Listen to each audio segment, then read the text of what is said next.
60 secondes expat. L'info de la mobilité internationale. Présenté par Flavio Pereira. Hier, 13 novembre. Partout dans le monde, la communauté française s'est figée, comme si le temps, une nouvelle fois, avait suspendu son souffle.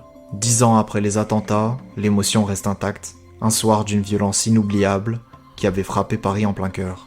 D'abord au Stade de France, où 3 explosions retentissent depuis l'extérieur de l'enceinte. Puis les assaillants ont visé les terrasses du 10 et 11e arrondissement, là où des dizaines de personnes mangeaient et riaient, profitant simplement de leur soirée. Et enfin, le drame s'est abattu sur le Bataclan, où le concert s'est transformé en véritable bain de sang.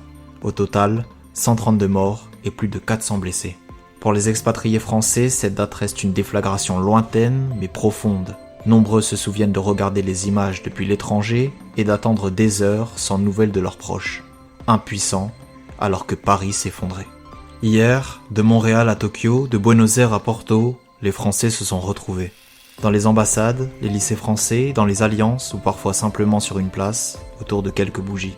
Des minutes de silence ont été observées, les noms des victimes ont été lus et surtout, des regards se sont croisés, portant avec eux la peine des familles des victimes. Cette nuit-là n'a pas seulement meurtri Paris, elle a bouleversé une diaspora entière, dispersée aux 4 coins du monde. Et pourtant, la vie persiste.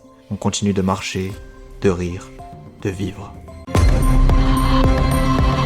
Toute l'info de la mobilité internationale est disponible sur françaisdanslemonde.fr.